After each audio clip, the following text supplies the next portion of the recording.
जय श्री कृष्णा, राधे राधे। मैं रितु पारिक आप सभी का आपके अपने यूट्यूब चैनल पर हार्दिक स्वागत करती हूँ। आज हम सुनेंगे तेजा जी की कथा। भाद्रपद शुक्ल दशमी को तेज दशमी पर्व मनाया जाता है। वीर तेजा जी को भगवान शिव का 11वां अवतार माना गया है। वीर तेजा जी का जन्म विक्रम संवत 1130 माघ सुदी 14 के दिन खरनाल में हुआ था। वीर तेजा जी के गांव का आकार घोड़े के खुर के समान था। इसी वजह से गांव का नाम खरनाल पड़ा और तेजा जी के पिता का नाम ताहड़ जी था और माता का नाम राम कंवरी था। तेजा जी के माता और पिता भगवान शिव के उपासक थे। माना जाता है कि उनकी मां को नाग के आशीर्वाद से ही पुत्र की प्राप्ति हुई थी। जन्म के समय तेजा जी की आबा इतनी मजबूत थी कि उन्हें तेजा बाबा नाम दिया गया। नागवंशी तेजा जी के बुजुर्ग उदयराज ने खरनाल पर कब्जा कर अपनी राजधानी बनाई। तेजा जी का जन्म जाट परिवार में हुआ था। विवाह के 12 वर्ष तक राम कुंवरी के कोई संतान नहीं हुई। अपने वंश को आगे बढ़ाने के लिए ताहड़ जी के न चाहते हुए भी राम कुंवरी ने अपने पति का दूसरा विवाह करवा दिया। दूसरी पत्नी से पुत्र रत्न की प्राप्ति हुई, किंतु राम कुंवरी को महसूस हुआ कि उसकी हैसियत दोयम दर्जे की हो गई है। राम कुंवरी ने पति दहाड़ देव से परामर्श किया और पति की आज्ञा से अपने पीहर चली आई। जैसे ही अपने माता पिता के कुल गुरु संत मंगलनाथ की धूनी पर जाकर प्रार्थना की और अपना दुख बताया।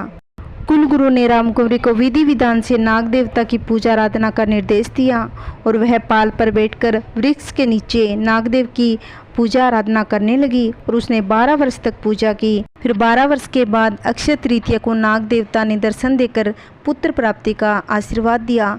तपस्या पूर्ण होने पर कुल गुरु मंगलनाथ की आज्ञा से राम कुंवरी अपने भाई हेमू के साथ ससुराल खरनाल पहुंची। नाग देवता के आशीर्वाद से ताहड़ जी के घर में शेष अवतार लक्ष्मण ने तेजा जी के रूप में जन्म लिया। बालक के जन्म लेते ही महलों में प्रकाश फैल गया। बालक के चेहरे पर तेज चमक थी और दमकते चेहरे को देखकर पिता दहाड़ देव के मुख से सहसा निकला कि यह तो तेजा है। ऐसे ही जन्म के साथ ही तेजा का नामकरण हो गया।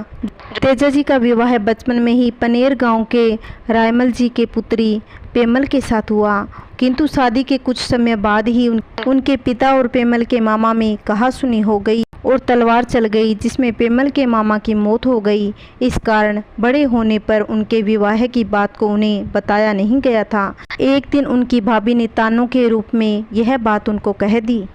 तब तानों से दुखी होकर अपनी पत्नी पेमल को लेने के लिए घोड़ी लेकर सवार होकर अपने ससुराल पनेर गांव में गए। वहां किसी अज्ञातवश के कारण ससुराल पक्ष के उनकी अवज्ञा हो गई। नाराज तेजा जी वहां से वापस लौट आए। तब उनकी पत्नी पेमल अपनी सहेली के यहाँ गई हुई थी। रास्ते में इन्हें पता चलता है तो अपनी पत्नी से मिलने उसी सहेली के घर चले जाते हैं। उसी रात लाखा गुजरी की गाय के मेढ़ा चुरा कर ले गया। रास्ते में तेजा जी को एक सांप आग में जलता हुआ मिला तो उन्होंने उस सांप को बचा लिया, किंतु वह सांप जोड़े से बिछुड़ जाने के कारण अत्यधिक क्रोधित हुआ और उन्हें डसने लगा। तब उन्होंने सांप को लौटते समय डस लेने का वचन दिया। ससुराल की ओर आगे बढ़े। लाछा की प्रार्थना पर वचनबद्ध होकर तेजा जी ने मीणा लुटेरों से संघर्ष कर गाय छुड़ाई। इस गोरक्षा युद्ध में तेजा जी अत्यधिक घायल हो गए थे। वापस आने पर वचन की पालना में सांप के बिल के पास आए और कहा, अब मुझे डस लो। तो सांप ने कहा, पूरे शरीर पर घाव है और मैं कहाँ डसूं? तब तेजा जी ने अपनी जीभ दी और कहा, यहाँ डस लो। तब सांप ने जीभ पर काट दिया और उसके जहर से वहाँ उनकी मृत्यु हो गई। उनकी मृत्यु भाद्रपद शुक्ल 10 संवत 1160 को हुई थी। जब पेमल को इस बात का पता चला तो वह भी उसके साथ सती हो गई। उस सांप ने उसकी वचनबद्धता से प्रसन्न होकर उन्हें वरदान दिया। इसी वरदान के कारण तेजा जी भी सांपों के देवता के रूप में पूजे जाते हैं। पेमल सती होते समय उसने अमरवाणी की थी कि भादवा सुदी नवमी की रात जागरण करने तथा 10वीं को तेजा जी महाराज के कच्चे दूध, पानी के कच्चे दूध या नारियल व चूरमा का भोग लगाने पर जातक की मनोकामना पूरी होगी। गांव-गांव में तेजा जी के देवरे या धाम पर उनकी तलवारधारी मूर्ति के साथ नाग की देवता की मूर्ति की पूजा होती है और देवरों में सांप के काटने पर जहर चूस कर निकाला जाता है। तेजा जी को गाय की रक्षा के लिए माने जाते हैं। एक दिन तेजा जी घोड़े पर सवार होकर निजी काम के लिए लंबे दौरे पर निकले थे।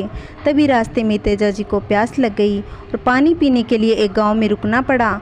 वहीं एक घर से पानी मांगा तो जाटों की कुंवारी कन्या पानी देने आई और वह पूरी तरह से घबराई हुई थी। तब तेजा जी ने उसकी घबराहट का कारण पूछा तो उसने बताया कि मैं अबला नारी की सभी गायों को डाकुओं ने चुरा लिया है।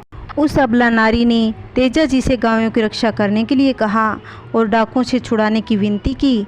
तब तेजा जी का खून खोल उठा और उसने वचन दिया कि मैं अंतिम सांस तक तुम्हारी गायों की रक्षा करूंगा, तभी पानी पीऊंगा जब तुम्हारी गायों को छुड़ाकर तुम्हारे सामने लाकर रख दूंगा।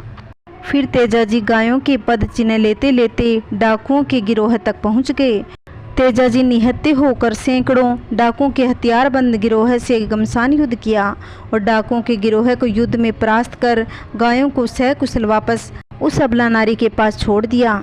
जब उस अबला नारी ने कहा कि मेरी गाय का बछड़ा नहीं आया, तब युद्ध से थके हारे होने के बावजूद भी अपने वचन की लाज रखने के लिए गौ भक्त होने के नाते बिना देरी किए चल दिए और इस बार फिर आपके और डाकुओं के बीच घमासान युद्ध हुआ। यह युद्ध बहुत लंबा चला। इस युद्ध में आपने विजय पाकर अपने वचन की लाज रखी और गाय का बछड़ा सकुशल उस अबला को सौंप दिया। तब वह जाट की कन्या ने बीगा जी के परामर्श और साहस और वचनबद्धता को देखकर इतनी प्रभावित हुई कि उनको जुंजार की उपाधि दी। इसीलिए तेजा जी को जुंजार की महाराज भी कहते हैं। अब आपको वह अबला नारी पानी पिला रही थी कि इसी दौरान डाकुओं ने कूटनीति के कारण पीछे से वार करके सिर धड़ से अलग कर दिया।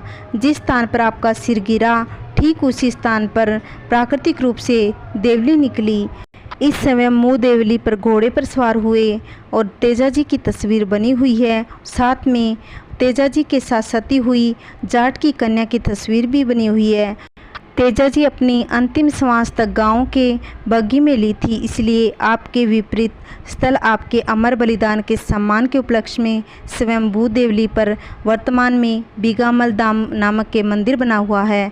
10 बीघा जमीन में आपके बीगामल धाम को समर्पित है। बोलिए तेजा जी महाराज की जय। अगर आपको मेरी कहानी अच्छी लगी है तो लाइक, शेयर, कमेंट, सब्सक्राइब करना ना भूलें।